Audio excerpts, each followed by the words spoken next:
السلام علیکم ګران کتونکو هیله لرو چې روغ جوړ خوشحاله جمدي او ګډ دي به یو ګران مینوال په دوه ګډه کې وځل بیا تاسو ته هر کلمه پروګرام کې زم تاسو قربان محمد افتاب مرګتیا روانه پوره تر 3 بجو پورې وخت مو سره ډاکټر صاحب ډاکټر فخر زمان صاحب ناسو سره خبرې اترو شو د تلیسیمیا حواله سره خاص کر د ورډ نوټ به کې د چې ورغه حواله سره خبرې اترو شو نن چې کوم نړیواله ورځ باندې لیکیدله او ډېرې مهمه او ضروري خبرې هغه سره په دغه لړ کې ډیسکس شوي او سره او شوي خو دا تاسو پته چې همیشه زما پروډوسر صاحب دا کوشش کوي چې خواږه درانه میلمانه سټوډیو ته راوبلو زموږ د معاشرې لپاره چې کم خلک ښه وکړي دي او ښه کردار لوبوي د څومره معاشرې د اصلاح دپاره د فلاح دپاره که هغه د لټریچر یا د ادب په شکل کې دي که د طب په شکل کې دي یا په نورو شکلونو کې دي خو څه قسم اړیکې لري او دا سوچ او دا دغه چې د زموږ کام زموږ دا خلک چې مخ په تر کې لاړ شي نو که هغه د لیک لوست په ذریعه باندې که نور څه خدمات دي خو هغه خامخا رابلي وي سره خبرې ترې کېږي نن ما سره هم زموږ یو ډېر خوږ مشر محترم جان محمد موږ سره موجود دی د پښتو ژبې یو ډېر ساده او زړه پورې شاعر دی ته په پروګرام کې هرکلی وایم السلام علیکم جی مهرباني صاحب څنګه جی تاسو صحت مو ښه دی الحمدلله د راتګ سره ډېره زیاته مننه جی او خبرې ترې تاسو به کېږي خو تاسو سره مخکې هم په هغه 2 کتاب راغلي اوس تاسو دریم کتاب هم راغلی دی له خیره جی او جو ښه جی په 2010 کې ګیلې کتاب راغلی او په 2014 کې بیا ما زړه راغلی ښه جی او په 2020 کې بېله تا نیمګړی ښکارم دا چاپ اثار دی جی دا چاپ دی او ناچاپ شته دی جی نور یار جی او یو نیمګړی کتاب ناچاپ پروت دی اوس را باندې یو ملګری دی هغه کتاب لیکي ژوند فن شخصیت ښه جی هغه کتاب هم برابرېدولی دی انشاءالله ښه جی او جو دا ډیره د خوشحالۍ خبره چې ډیر زر زر کتابونه را روان دي او د شاعرۍ را روان دي په هغې کې چې څنګه موقع ته مختلف صنفونو باندې لیکل شوي او جو خو تاسو خپله غزل خوښوئ دي یار زما خو خپله غزل هم خوښ دی غزل باندې هم ډیر کار کوم غزل مې ډیر زیات خوښ دی او نظم هم لیکم سندره غطا شعر ټپیزه ټپه نو دې ته بس چې کوم څیز مخې راځي چې مخ ته نه لیکو نو چې څه آمد راشي بس هغه هغه شکل کوم ورکړی جي ښه جي نن سبا دا ویل کېږي چې یاره سوشل میډیا چې دی یا مختلف داسې دغه چې دي دا شاعري ډېره زیاته مشهوره کړو خلک یې مشهوره کړو مروچته یې کړه ځکه چې کتاب څوک نه لولي خو په سوشل میډیا لیک لوست ډېر دی جي او جی بالکل دی کې شک هم نشته زه خو چې کله نوی کلام ولیکو نو کمپوز یې زه خپل هم شعر کوم او په دغه وجه ما ډېر زیات خلک پیژني ولې زه چې په دویم ځل عمرې لاړم نو زه په مکه مدینه کې ولاړم یو پاکستاني له په اوږه لاس کېښودی جان محمد جانیني ما ورته چې یم وایي ته ما سره یې نو هغې بیا زما ډېره زیاته مېلمستیا مو وکړو د دې کتاب خو بس پېښور کې چرسده کې بنو کې نوښار کې خو سوشل میډیا داسې یو څیز دی چې د دنیا ګوټ ګوټ ته دي او که دا دی نه چاپټه که جي او خپل کتاب شکل یې ورکړو بیا به سي نو سرجي پټه دي کې زه هغه غزل شعر کوم چې په کتاب کې چاپ وي ښه جي هغه شعر کوم لکه مخکې نه دغه نه کړی جي نه دا ښه خبره جي ښه جي نو غزل دریم کتاب ستاسو څه نوم دی جي بېله تا نیمګړی دا دی که نه جي او جي او دا جان محمد صاحب دریم کتاب دی تاسو به لږ زوم به کي ښه جي دین علاوه نور را روان دي داسې چې نثر دی یا څه به راځي چې دی پسې یاره جي دی پسې خو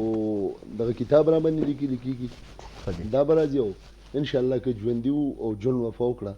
نو څلورم کتاب هم انشاءالله چې 21 پورې برابري که خیر د دې نه به موږ ته یو غزل وړاندې کوې ولې نه جي ساده داسې ولسي رنګ چې پکې جي بالکل جي زما یو غزل ذهن کې مې کینې وړي چې دا نه چې چپ یم ماله څه نه راځي دا نه چې چپ یم ماله څه نه راځي تا ته دعا زما په خوله نه راځي ډېر ښه د کومې ورځې نه چې ته تلې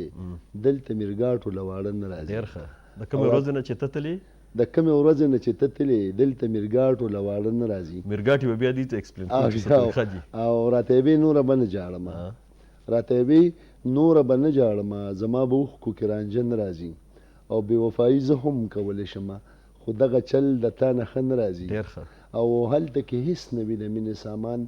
د چا د زړه په کور چې غله نه راځي ډېر ښه بالکل نو جانیه دا زه څنګه ومنمه چې په کمزوري زه اوبه نه راځي ډېر ښه ډېر ښکلی یو ساده غزل دی ښه ساده باندې که تاسو وګورئ نن سبا خلک شاعري دا ډېره عام فهمه او ساده شاعري خوښوي ولسي خوښوي یا داسې رومانوي چې کومه هغه ډېره خلک خوښوي لکه هغه ډېر د تخیل او هغه ډېرې تنستې چې پکې رغړېږي هغه ډېره خلک خوښوي هم نه، یا پخوا چې کلاسیکل دور کې کوم لیکلي شوي دي نو هغې باندې نن سبا څوک پوهېږي او نه خلک دا کوشش کوي چې یاره ځان پرې پوه کړي، وایي دا ګرانه ده. نو سرجدي کې غټه خبره ده، دا د زما کتونکو ته اورېدونکو ته دا پته ولګي چې زه خپل انګوټه چاپ یم. زه چې کله غزل لیکم نو دا زه په موبایل کې ریکارډ کړم. صحیح جي. نو چې په موبایل کې ریکارډ کړم نو بیا کور والا ته ووایم یاره هغې ته یې اورم نو هغې یې راله ولیکي. د هغې نه علاوه که هغې نه لیکي موډ یې ټیک ني نو بیا چې کله زه خپل د روزګار ځای ته لاړ شم نو هلته ما سره صدر دی، نایب صدر دی، جنرال سیکرټري دی، پریس سیکرټري دی، نو هغې ته یې ووایم نو هغې راله په کاغذ باندې ولیکي نو بیا ولې کتابي شکل بیا یو پاڼو راغونډو دا ځان سره جمع کوم نو بیا ولې کتابي شکل ورکړو. او تاسو وایئ چې یاره د شاعرۍ دپاره تعلیم ضروري دی؟ نو جی تعلیم خو ضروري دی مو ضروري نم دی. تعلیم خو شاعري خو داسې یو څیز دی چې پخوا خو ډېر شاعران انګوټه چاپوي. تعلیم خو دا شاعري خو داسې چیز دی چې دا خو د الله ورکړه ده. الله ورکړه جي. که نه زما یو شعر کې راځي وایي د الله ورکړه ده پې شکر کوم جانې به څنګه په شاعرۍ غلی شم. نو شاعري خو داسې یو څیز دی چې دا خو د الله ورکړه ده که نه. خو دغه وخت کې بیا موږ خفه شو او پریشان هم شو چې موږ چېرته داسې ښه ښکلي ځای ته لاړ شو، ښه ځای ته لاړ شو. لکه سرجي نن تاسو زه راغوستی یم نو دې کې زما ډېر قیمتي نظمونه دي، د یتیم سلګۍ دي پکې، سپیلني نظم دی پکې، افسانه ده پکې، ټپیزې دي پکې. نو دې وخت کې زه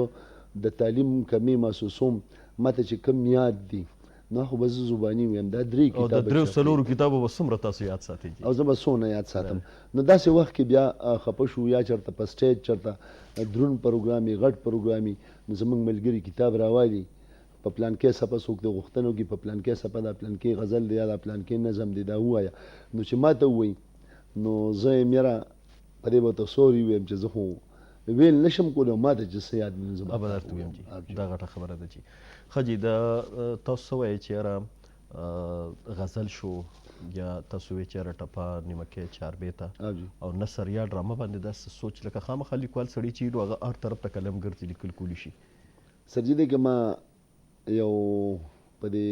دغه کتاب کې د بې له تا نیمګړی ښکارم دې کې ما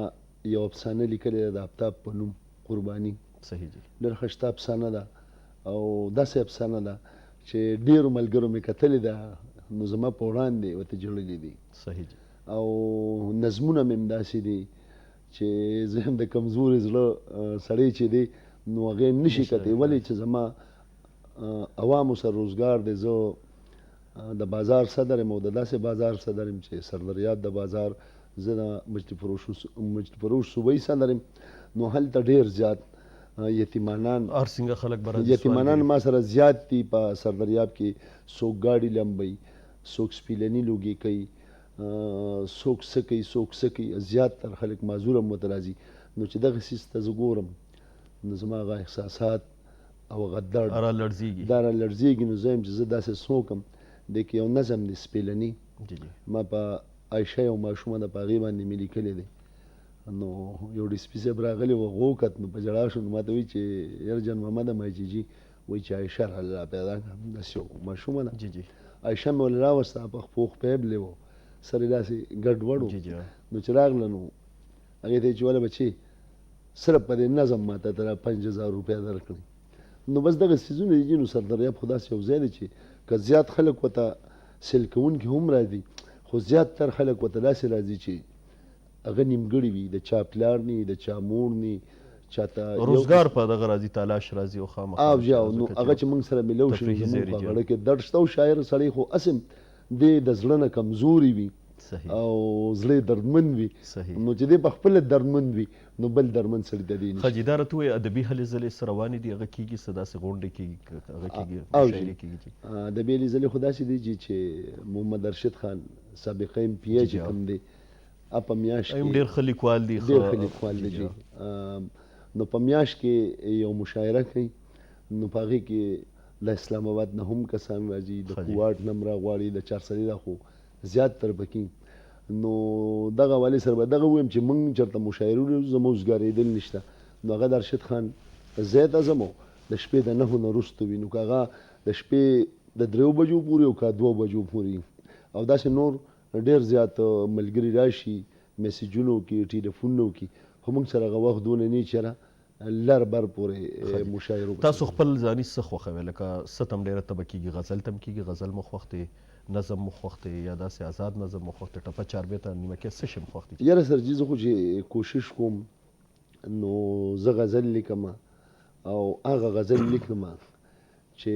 هغې کې پیغام وي او لکه ډېر زموږ داسې رونه شته په دې زمانه خاطر نه درنئ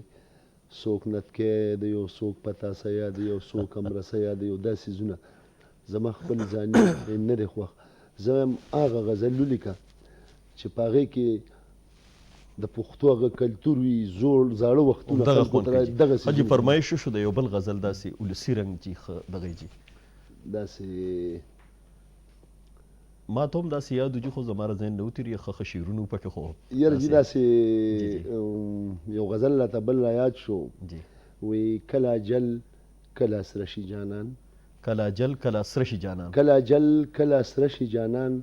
کله پخلا کله خفه شي جانان ډېر ښه خو مارې مړې سترګې یې داسې وینم لکه چې ټول نشه نشه شي جانان ما چې د بل سره په خوا کې ویني لکه د اور لمبه لمبه شي جانان پس د ماښامه چې تیاره خوره شي د زړه په کور کې مې مېلمه شي جانان چې زه جانې کله غزل لیکمه چې زه جانې کله غزل لیکمه ما ته سندره شي ټپه شي جانان ډېر ښه ډېر ښه ډېر ښه خامخا اټومیټیکلی هغه شکل اختیار کېږي ښه جي نو ډېر مننه جي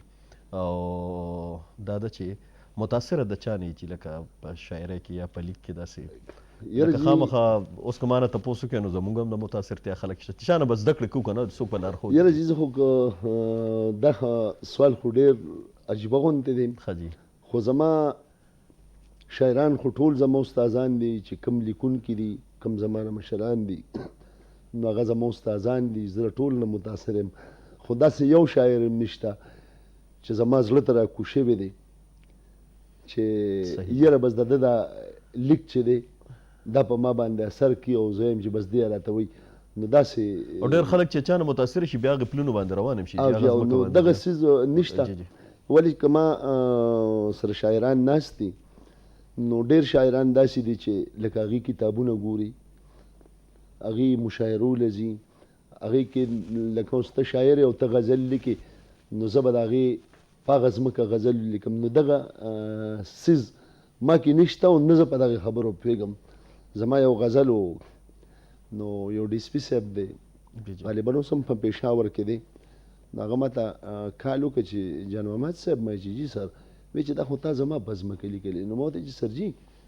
بېشکه ستا په ځمکه مې لیکلي او خو ما سره خو یو ستا کتاب نشته یوه شوه بل دویمه دا چې زما تعلیم نشته هغه میسیجونه ما سره اوس هم پراته دي نو بیا په خندا شو ما ته یې چېرته جوړ په دې خبره خفه شوې مې نه چې خفه پې نه یم خو زما تعلیم نشته ستا کتاب ما سره نشته حالن کې ستا 2 کتابه چاپ دي خو ما سره ستا کتاب نشته زه په پړاوېدو نه پوهېږم نو ستا په ځمکه به زه څنګه ولیکم ډېر ښه ښه جي ډېره مننه ستاسو د راتګ انشاءالله بیا هم تاسو راځئ داسې مونږ لږ وخت له تاسو راغوستو ښه ګټورې خبرې مقصد دا دریم کتاب ستاسو راغلی و په دې باندې خبرې اترې وې ډېر مننه ستاسو د راتګ خوشحاله اوسئ دومره د لرې نه راغلې او په شپه باندې راغلې خیر خبرې اترې کېدې جان محمد صاحب سره د پښتو ژبې یو فولکلور او یو ولسي شاعر ای سره خبرې اترې وشوې تاسو به د دې شاعري وګورئ خوښه کې بېله تا نیمګړی ښکار یم دا رغې دریم کتاب و نور کتابونه هم د دې نه مخکې راغلي دي ملاویږي په مختلف ځایونو کې خو وړاندې کوو تاسو سره موسیقۍ ښکلی پروګرام نوم دی خوند رنګ راغې پیش کوونکی نواب علي دی ای پروګرام طرف ته ځو مال راکړي اجازت انشاءالله بیا ملاویږو په نور پروګرامونو کې تر هغه وخته پورې د الله په امان او صابون روښانه